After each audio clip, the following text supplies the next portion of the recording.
You're just trying to do your best. You've made a commitment to grow every day, to be more productive and focused, but then you just hit a wall.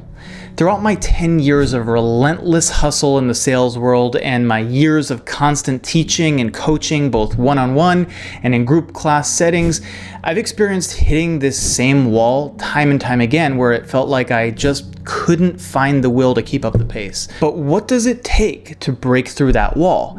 What does it really take to have limitless motivation, focus, and consistency while also actually enjoying it? In this video, we'll discuss 3 psychological principles I've discovered along my journey, and I'll show you how you can use the hidden power of your internal voice to harness these and take back control over your life. The first of these principles is what's called mimetic desire. Recently, I started a new business, and the actions I'm taking daily to grow it are tremendous. My schedule is packed every single day, but something I've realized is that building this business feels different from the 2 previous businesses I've built. Something is radically different. You see, back when I started my direct sales business, I eventually experienced a high degree of success with it, getting customers, building teams, but the mindset I had going into it initially as a 23-year-old came in the form of a little voice which constantly told me, "This is a struggle, but think about what you'll get in the end." It's not to say I didn't feel aligned with it at all. In fact, I enjoyed the process of seeing team members of mine jump to the next income levels and also improving people's health with my products and services. And in fact, I was incredibly consistent. Every day I would find new contacts, make my calls, book my appointments. My calendar was fuller than full from early in the morning to late at night. But fast forward 5 years of consistency into it, having experienced tremendous struggles and failures to eventually find some success with it, I rationalized that whole process to myself. That voice returned again and again. Well, it's a means to an end. You have to go through all this struggle to grow. And hey, that's not untrue. We do have to go through struggle to grow. We can't just pursue the easiest or most pleasant path and avoid discomfort. But the thing is, as I soon learned, that all that consistency couldn't last forever. I remember the very moment I started to burn out, lying in bed, feeling depressed, and at this point, I think any sane person would have quit, but apparently not me. Even through all of this, I eventually got back on my game and I did see success. But fast forward years later, and what I eventually learned was that this work now, pursue your dreams later once you have the money mentality wasn't just false. It was actually counterproductive because the truth is you can and should be doing both, pursuing your dream and making money at the same time. Through this whole experience, I realized what mimetic desire truly is. It's the act of observing what others value and what others desire and adopting that as our own value system until we convince ourselves that that is what we ourselves want. Eventually, I got to a point in my business where I hit that brick wall we discussed earlier. I seemed to hit a cap in my income, and no matter how hard I tried, I couldn't increase that cap. Well, that's only partially true. You see, I could increase that cap. I fully acknowledge that. It actually wasn't a matter of my ability. I still had the ability to do hundreds of appointments, close sales, book follow-ups, and do all the things necessary to build my business to the next level. So if my ability was there and I fully believed in my ability, then what was holding me back from taking consistent, massive action and getting the same results as in the past? And what hidden factor could be holding you back? It was one simple fact that it took me a while to realize, namely that I no longer believed that what the business could offer, massive hustle for 6-figure passive income, was what most people should spend their time pursuing. And it was that shift in my mindset that made it impossible for me to close people the way I used to. But it wasn't a bad thing after all, because I believed it was true, and it is. The best path for most people isn't to hustle and grind in a business to build a 6-figure passive income. It's just the best path for a very small percentage of people.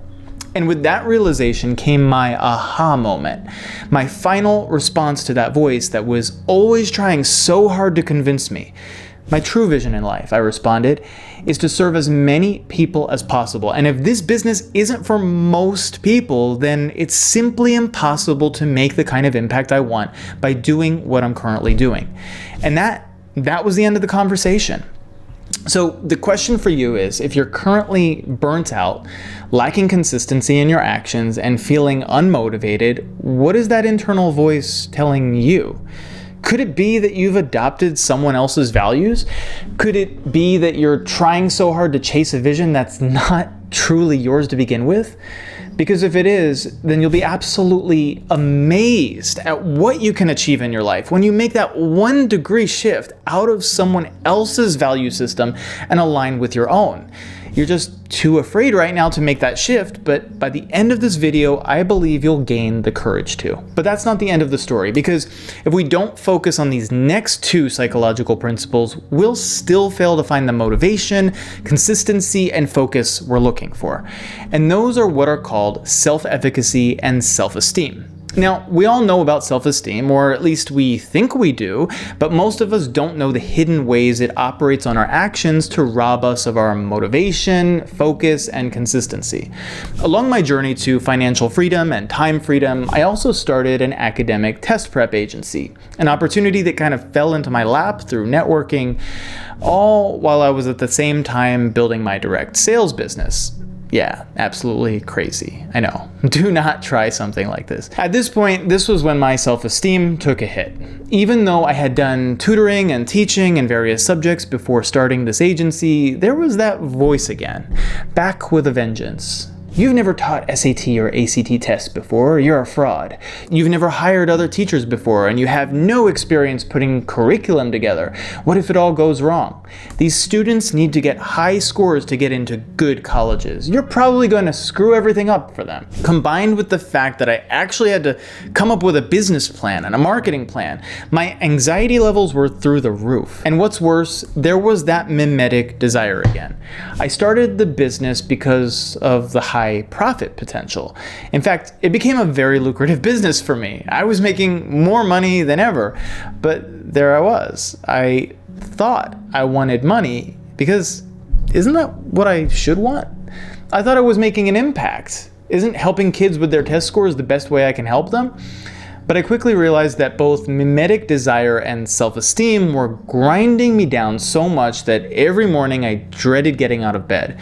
Yes, I was fairly consistent with my daily actions, but it was consistency from the simple fear of everything falling apart, not consistency from joy. The consistency of the fake smile I showed up to the office with every morning, not the consistency of genuine love within my actions. As you can imagine, eventually I got really good at all the things I was bad at: curriculum development, test prep teaching, and even college admissions counseling. And our company started delivering top results for students.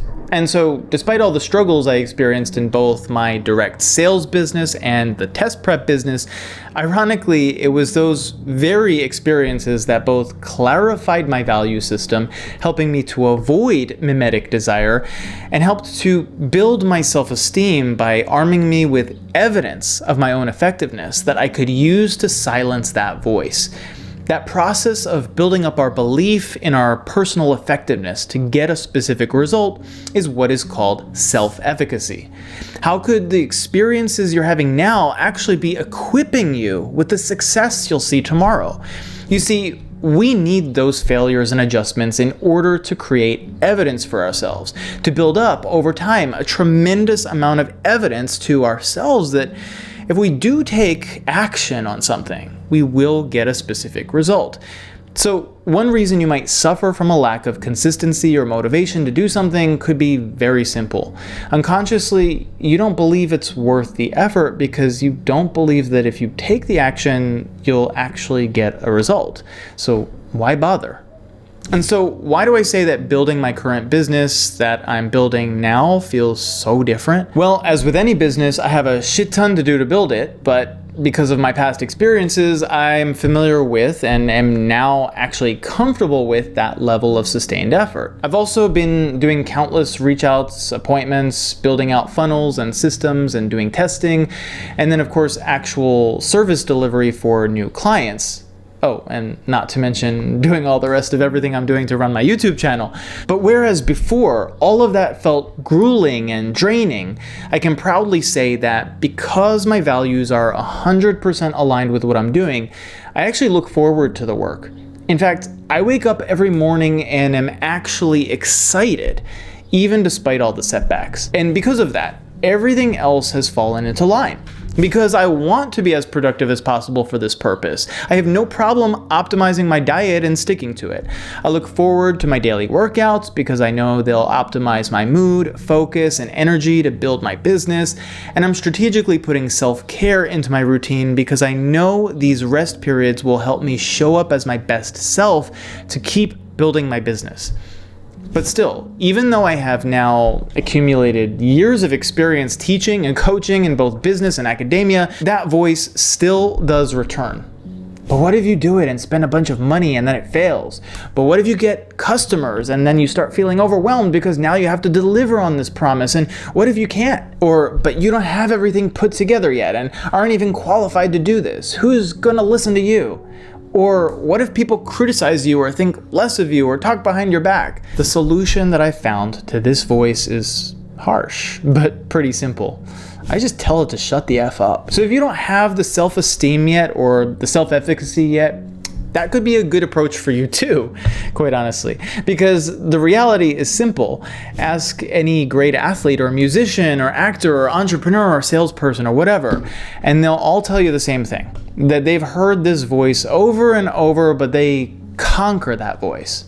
And as Steven Pressfield explains in his amazing book, The War of Art, you'll never truly be successful until you do conquer that voice. In fact, in my own experience and my experience of training over 100 combined students and salespeople over the years, I can tell you, if you're experiencing this voice and the voice is getting louder and louder, then it simply means you're doing the right things. You're going in the right direction. You're on the right track. Back in about 2010, when I first started working on researching for and writing what would eventually become my first peer-reviewed, academically published book, I recall the feeling I had whenever I worked on it.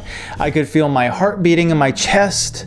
I could feel my fingers embrace the keys as I wrote it. The best way I can describe what I felt, quite simply, was love. A love so powerful in my heart that I could hear it speak so often the words, "This must be done. The world needs this." And so even though that other voice would say things like, "Who do you think you are? You're just an undergrad. How could you have anything to contribute to this field?" It didn't matter to me, because at the end of the day, if you believe what you're doing must be done, I mean, if you 100% believe it, not 98%, not 99%, but 100%. If in some sense you completely irrationally believe that you will do it no matter what, then that act itself, what I call in my book, striving, is all that really matters anyway. So start before you know how. Continue despite the loudness of that voice, and finish passionately with love in your heart. Hey guys, if you loved the message I shared in this video and you're ready to take the next steps in your life, one of the most important things we all need in order to get there are high-income skills, such as professional writing, networking, sales, and so many others. For a limited time, I'm offering to teach you these skills for only $27 through an online course I created called the Elixir of Worthiness. Once you sign up for the course, you'll be sent a questionnaire to identify which skills you need most, direct you to the right class, and arm you with a detailed workbook on each topic that you can use to practice and implement what you learn. Click the link in the pinned comment below to get started. If you want to keep leveling up your critical thinking to control your life, then be sure to watch this next video.